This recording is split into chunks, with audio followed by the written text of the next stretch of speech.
Hablemos del agua. ¿Qué tema? ¿Qué tema en la República y en el planeta? Sabemos lo que vivió la zona conurbada de Monterrey el año pasado y, yo digo, por un mero milagro de que llovió torrencialmente, se volvieron a llenar algunas de las presas. Por cierto, el sistema Cutzamala aquí en el Estado de México está pasando una situación complicadísima. Entonces, hablemos acerca de la cantidad de agua que cada ser humano necesita y cuántos no la tienen en México. Hablemos de la situación del agua. Para hablar al respecto, Óscar Ocampo, coordinador de Energía y Medio Ambiente del IMCO. Bienvenido antes que nada, Óscar. ¿Cómo estás? ¿Qué tal, Alfredo? Encantado de platicar contigo y tu auditorio esta mañana. Gracias. ¿Por dónde comenzar este tema tan complejo, Óscar? ¿Por dónde empezarías tú? Empezaré por dimensionar cómo se ha venido reduciendo sistemáticamente la disponibilidad de agua per cápita por habitante en México las últimas décadas. Para ponerlo en términos muy sencillos, en 1960 teníamos aproximadamente 10,000 metros cúbicos de agua disponibles por habitante al año. Actualmente tenemos 3,000 y para 2030, de seguir las tendencias, de acuerdo con estimaciones del Banco Mundial, vamos a tener menos de 3,000 metros cúbicos anuales disponibles por cada habitante en México. Una parte de esto se debe, por supuesto, al boom demográfico que hemos experimentado los últimos 50 años. Sin embargo, otra parte se debe a la mala gestión, a la mala planificación, a la falta de infraestructura hídrica para garantizar el suministro, no solamente a los hogares, ¿no?, sino también a la agricultura, a la industria, etcétera. Punto muy importante. Ahora estamos precisamente siendo testigos de cómo bajita la mano el gobierno federal con algunos otros gobiernos estatales están por ahí viendo dónde puede quedar o no una empresa transnacional. Y hablemos entonces de la industria, Óscar. Un punto importante también. Ese punto es muy importante y es una de las motivaciones de que nos hicieron reflexionar sobre la situación del agua en México en el IMCO hace algunos meses, a partir de, como bien mencionabas, las sequías en Nuevo León. ¿Y qué nos encontramos? Desde el 100% del consumo de agua en México, más o menos el 76% se va a la agricultura, a la ganadería, a la acuacultura.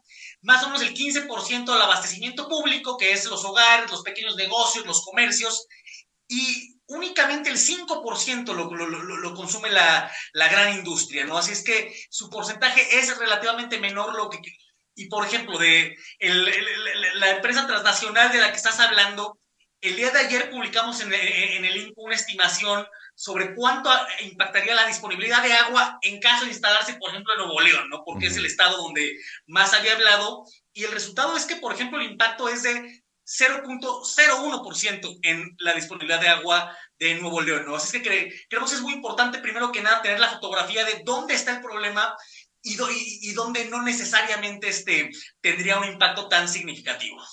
En México, por lo menos en el Valle de México, Óscar, tenemos lamentablemente una historia en donde hay muchos que se preocupan porque se les acabó el agua, cuando hay otras personas, sobre todo al oriente de la ciudad, que dicen nosotros nunca hemos tenido, cuando tenemos sale un chorro café, no confiamos obviamente en la pulcritud del agua que llega. O sea, esto no es nuevo, lo que estamos viendo es que la situación se está agravando, Óscar.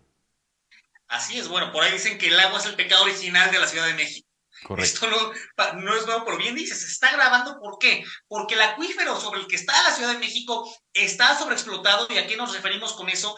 A que la extracción de agua, a que la extracción de agua no se compensa con nuevas inyecciones de agua al acuífero. Y como bien mencionas, ahorita podemos hablar como si fuera algo nuevo. Los habitantes de Iztapalapa no lo consideran algo nuevo, ¿no? Ellos llevan experimentando esto décadas. Y eso no es otra cosa sino, ese es un buen ejemplo de la mala gestión. No tendrían por qué experimentar esa falta de agua. Se debe a una mala gestión, a un mal mantenimiento, a falta de expansión de la infraestructura de bombeo, tuberías, alcantarillado.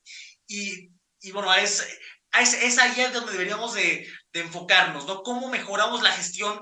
Quizá en el eslabón más débil que hay para el abastecimiento público, que es el municipio, ¿no? O en el caso de la Ciudad de México, por supuesto que se va a nivel entidad del sistema de aguas de la Ciudad de México. Por ahí habría que pensar cómo podemos hacer que los municipios, que los sistemas de aguas en el nivel local tengan los recursos para darle mantenimiento, los recursos y los incentivos también es muy importante para darle el mantenimiento y la modernización que requieren, por ejemplo, las tuberías, ¿no? Es muy impresionante cuando pasas por la calle, cualquier calle de la Ciudad de México, ves una tubería, pasas unas cuantas horas después, sigue la fuga, Sí. pasas al día siguiente y probablemente siga la fuga.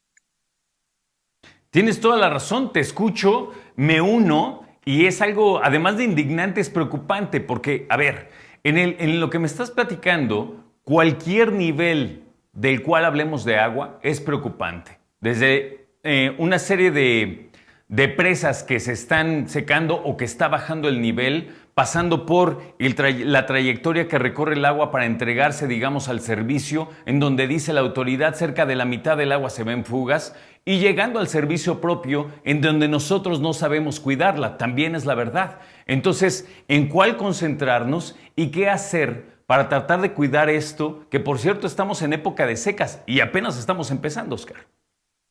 Así es, y no nos olvidemos que el cambio climático ya es una realidad y el 54% del territorio mexicano, 54% está expuesto a sequías. Las conclusiones del diagnóstico que hicimos en el INCO pasan por, en primer lugar, medir.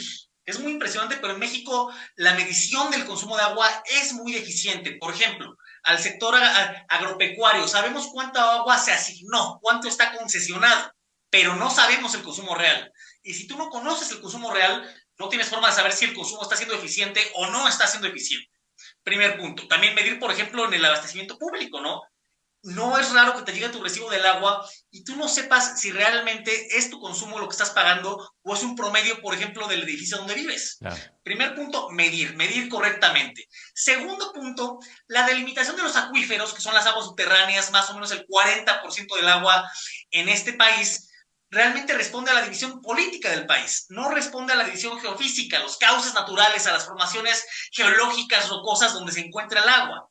Hay que repensar si esto requiere una actualización que responda a la división, a las formaciones naturales donde está el agua. Y en tercer lugar, invertir antes que construir una nueva presa, un nuevo acueducto, en modernizar la infraestructura existente, en modernizar las tuberías, el alcantarillado, las presas, los acueductos.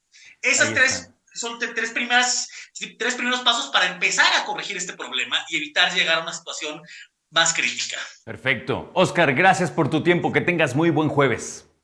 Igualmente, Alfredo. Oscar Ocampo, del INCO, con nosotros.